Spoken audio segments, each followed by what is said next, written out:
Hey, what up, guys? So coming at you with the what's next on the man unified middleweight champion of the world, Canelo Alvarez. So this is going to be a big one. There's a lot, Canelo fought on Saturday, May 4th in the main event of a DAZN card. He unified titles with a pretty solid, convincing unanimous decision win over Danny Jacobs. Canelo now holds 3 of the 4 belts. He had the WBC and the WBA titles. He added the IBF title, which Jacobs had coming into the fight. He got the decision and won. It was a pretty solid decision, too. Canelo just, he just did more. He just dictated the pace. He did more. A lot of Jacobs' lands were pitter-patter stuff, so it wasn't impressive scoring action. And Canelo pushed the action, too. He was coming forward. It was effective aggressiveness. And for me, it was one of more Canelo's well-rounded performances in terms of how good of a boxer he is. He took on a very good boxer in Danny Jacobs, and he outboxed him. So his timing was on. It was just a good, solid performance overall. So congrats to him on that victory. The question is, what's next for Canelo Alvarez? Now, I'm going to break it down to what I think are the 5 best options. I'm going to count them down from 5 to 1 because, Canelo's he could fight anybody that he wants. It doesn't matter what network they're on. It really doesn't. That really matters very little when it comes to a guy like Canelo because it's such a big name. You're going to make so much money off of him. So I'm going to take a look at the number 5 option for Canelo right now is a super middleweight showdown with David Lemieux. People are going, well, why? Lemieux hasn't been fighting. Well, Lemieux is still a name, and he's a knockout artist. And if Canelo can't land, the kind of deal that he wants against a named fighter, why not fight a guy like Lemieux?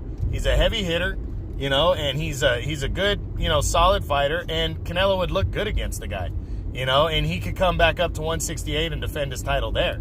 So, it's an option. I don't think it's going to happen, but it's always in his back pocket to face Lemieux because it's an easy fight to make, and it would be an entertaining, exciting fight because Lemieux's a big power puncher and a guy that can be hit very easily too.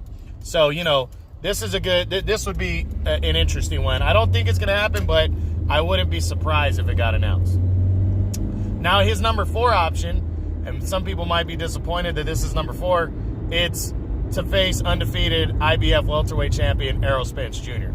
Now, the reason I think this one is so far down at number 4, even though the report, that Canelo's going to offer him $20 million, is because, you know what? I think it would be a bigger money fight, a bigger deal fight, and I think Spence is going to look at it this way, if Spence goes out and beats Sean Porter and unifies titles, because after that, you got to look at everything as a whole. You got Manny Pacquiao and Keith Thurman fighting. The winner of that, I'm leaning towards Pacquiao right now, but I really think it could go either way. I don't think the winner is going to want to face Errol Spence. I think the winner would probably more like to face Danny Garcia after that instead of an Errol Spence fight. So Spence, after he handles Porter, that would make sense for next May. You could build the fight up longer. You'd have more time to promote the fight. It'd be a huge, huge fight because Canelo only fights in May and September. And I think that'd be awesome to see him come up and fight him. Spence to come up and fight Canelo at 160 next year. Plus if Spence handles Porter, which I think he would, it gives Spence a chance to maybe test out the waters at 160 before he just jumps up 2 weight classes. So it really makes it a better fight, a bigger fight if they wait. If you let Spence get the win over Porter and then, to promote the fight and build up to the fight, it makes a lot more sense. So that's the number 4 option for Canelo. The number 3 option is a showdown with Callum Smith, the undefeated WBA super champion at super middleweight. I like this fight a lot. I really do. Smith is a tall guy, but he's not a big power puncher, albeit he knocked out George Groves in the finals of the World Boxing Super Series. That wasn't his forte. He's normally a boxer, more of a boxer and not a big puncher. So the fact that he knocked out Groves was impressive, and it made him the number 1 fighter at 168. It still wasn't, what he normally does. I think he's hittable, and Canelo knows that, and I think Canelo's up to the challenge. So, and this guy's supposed to fight June 1st on the Anthony Joshua card, so the fight is makeable for September. Again, Callum Smith, whether you know him or not, he won the World Boxing Super Series last year. He's the #1 fighter at 168 super middleweight. That's a big fight right here. And who knows, maybe it could be in the United Kingdom. Canelo's been talking about that. So that is a good option, a possible option for September for Canelo. Hi, Mama. Then the number 2 option is basically the winner of Demetrius Andrade and Maciej Sulecki for the WBO world title. That's taking place Saturday, June 29th on a DAZN main event. Stop that. The reason that this is an option is because Canelo keeps talking about he wants all 4 belts. He wants to win every belt at 160. He's got 3 of them. Andrade holds the other one, and Andrade's facing Sulecki on June 29th. So there's enough time, as long as the guys don't get hurt, for him to face either one of these guys. And to tell you the truth, I think he's going to wait around because I believe that he thinks he can beat Andrade.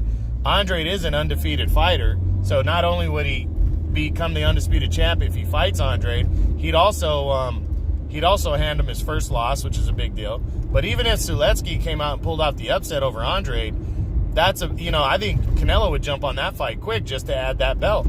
Because, Danny Jacobs beat Sulecki last year. He's a beatable fighter. He's a hittable fighter. I think Andrade's going to beat Sulecki, but I think Sulecki has a pretty much like a puncher's chance to pull off the upset over Andrade, so I wouldn't be surprised. But, I think Canelo's looking like he's overmatched, but he needs to be careful with Andrade because Andrade is not... He's a boxer. He doesn't hit very hard, so I don't think there's a threat of knocking Canelo out. But he's tall and he's lengthy and his style is awkward. And Canelo hasn't had the easiest time against southpaws that can box. So, I think he'd have to look at that and be ready for that. But I think his confidence is an all-time high, and that's why I think this is his number 2 option, and I've even flirted this to be his best option for himself, for Canelo. So, there's that. And then now the number 1 option for Canelo, in my opinion, for the month of September, is a 3rd fight with Triple G, Gennady Golovkin. There's just too much money to be made. It's too big of a fight for this to not be his best option. And really what I think he's going to do. But it's close, it's not, I don't think this is like just flat out the best option for him. I think an Andrade fight is a good option. I think Callum Smith is a believable option. I don't just think it's like, oh yeah, it's Triple G or nobody, because Triple G doesn't bring a title to the to the table. I think, everybody knows that it's probably going to be another close fight. And, and in a close fight, are people really going to give Canelo the credit he deserves? He already got the win, and I think most people feel like he deserved the win over Triple G in the last fight, but I don't think he wants the controversy of another one. I think he's leaning towards that. I think he's going to do that, do a 3rd fight for the fans. He's not really going to do it for his legacy, and because it's a big fight to make, as I think why he would do it. But there's a lot of things here for this fight, that you could break down and separate. But I really think the Andrade fight is a real possibility. Even if, the Triple G fight, why not wait until next May so you could build the fight even bigger, That's an option for Canelo. Let Triple G fight Jermall Charlo, because Canelo obviously doesn't want to fight Charlo for some reason, even though I think he would destroy Charlo. He's been avoiding that, and Charlo's is mandatory in the interim champ. Why not let Triple G fight Charlo? And then, boom, you got your mandatory challenger in Triple G next May, and then Canelo can unify all the belts. It's just, that to me, I would like to see that happen a little more. But, it's really up in the air right now. I really don't think we're going to know until probably the end of June. I think he's going to take a look at how Triple G looks, maybe discuss some details of Triple G. And we're probably going to know heading into that fight with Andrade and Sulecki where Canelo's leaning, right now. So we're going to see what happens and go from there, but Canelo, still a top dog. and you should definitely check out whatever he does. But yeah, he's gonna have a good big fight, I believe, coming up in September, and it should be in the middle of September like it always is. So that's it, guys. True Boxing, been hit with the truth.